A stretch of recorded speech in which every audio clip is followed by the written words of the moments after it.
So what are some of the other sweaty startups where you think people are overlooking gold right now?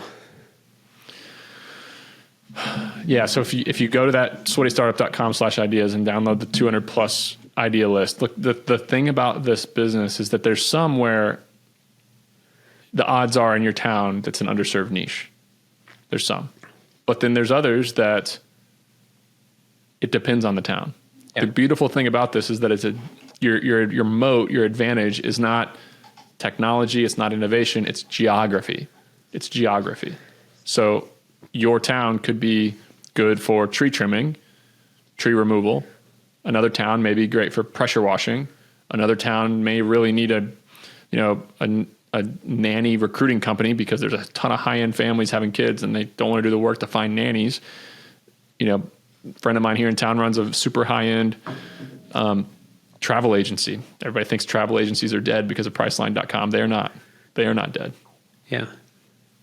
I think one of the biggest takeaways just out of the book and the conversation with you is sometimes we might obsess a little bit too much where we should move instead of finding the goal where we are. It's like you said, okay, maybe if you're in Southwest Florida, tree cutting is not the biggest thing, but it's maybe pressure washing, car detailing, maybe it's in any agency. I don't know, like 30% of the people here are already retired. Maybe it's something that has more to do with taking care of them. Or even simple house services, tech support for elderly. It could be anything. I think I'm going to pull up my list here. I'll just start reading a couple of them.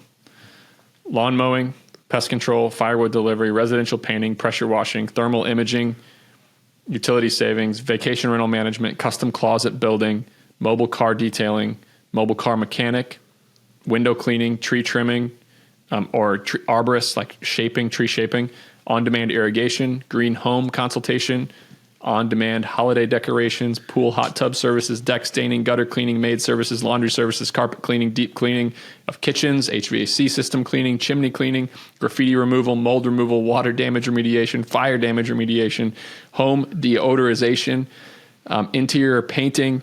I met a guy who runs basically a home perfuming business. He literally puts scent capsules inside of your HVAC so your house smells like a Ritz-Carlton. That's his whole business. That's wild. But I actually get that part. So because coming from professional hospitality, it was major brands identify themselves through scent.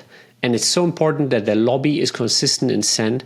And it's also the biggest downside if you go to no branded kind of Airbnbs or you just go to a random hotel. They tend to smell oddly sometimes or something.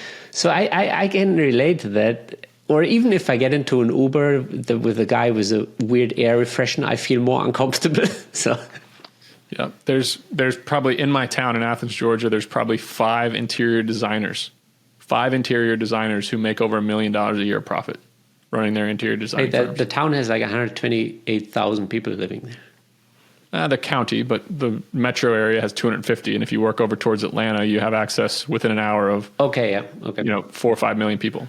Oh yeah, okay, that makes sense. Yeah, I mean, yeah, okay.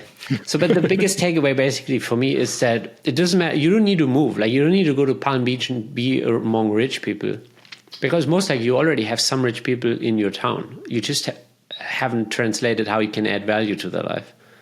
That's exactly it. In my book, the 5th chapter, like opportunity, how to find an opportunity, like new idea 101 goes through the framework of like create your list of 10 businesses, 5 businesses that are very easy and low risk to bootstrap, 3 of them that are a bit more complex and more investment, and 2 of them that are very niche and higher investment, meaning you need equipment, maybe a franchise.